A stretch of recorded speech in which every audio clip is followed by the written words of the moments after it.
Antoinetta Hairston, and I support Ending Violence Against Women, the HBCU Project.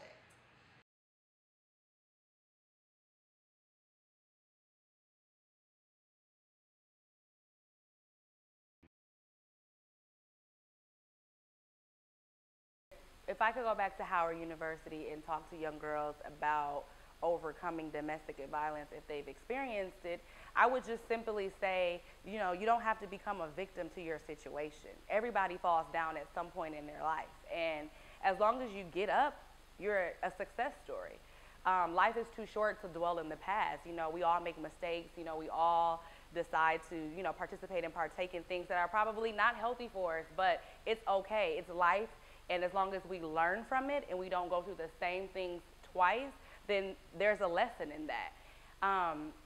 I witnessed domestic violence growing up at an early age with my parents, so I can relate to this topic, and it honestly hasn't always been very easy for me to discuss, but I did see my mother get up. I did see her push forward and, you know, try to become a better example for me. And I think as a young girl, the glory didn't come in seeing my mom get abused. It came in seeing her rise after that and, you know, overcoming that situation and being that powerful role model that I needed after seeing that.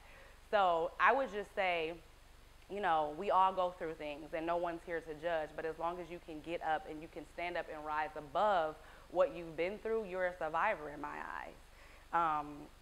And more importantly is that you learn from your first mistake or your first situation and try to, you know, find those warning signs and listen to the intuition, because females, we have intuition. Sometimes we don't always listen to it, but we have intuition. So I would just say, again, don't become a victim to your situation. You get up, you rise, you keep your head up high, and you move forward. And that's pretty much the advice that I would give. Growing up in a house and witnessing domestic violence definitely, I think, more so has a long-term effect on young girls versus a short-term effect. I think when you're young, you don't realize what you're watching.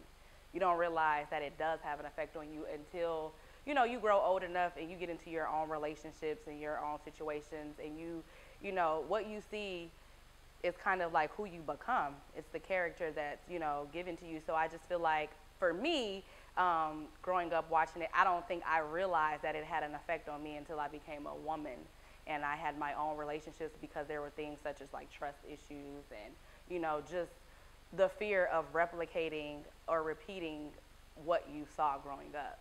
So you hold back, or, you know, you don't put yourself in situations where you can be honest with yourself or true, because you're scared to, you know, become your father or your mother.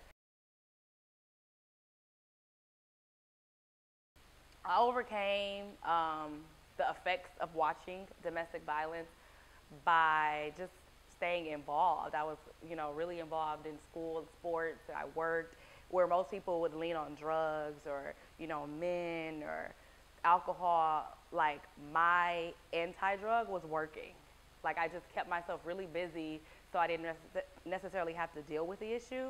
I don't think that I ever dealt with the issue until I got to college. And I met that sisterhood of girls who I felt like didn't judge me, and I felt comfortable about sharing the things that I had experienced. I had finally found an outlet where I was comfortable with expressing the things that I had experienced.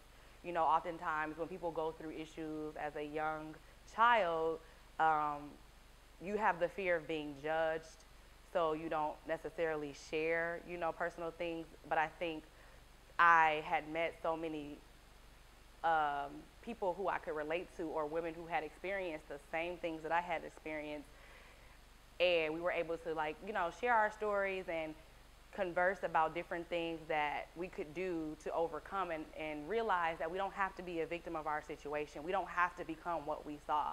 You know, we can forgive our parents for the things that, you know, they did in our childhood, and I think once you get to that point where you do forgive them, then you release yourself of any resentment that can cause you to, I guess, continue that cycle and you not realize it.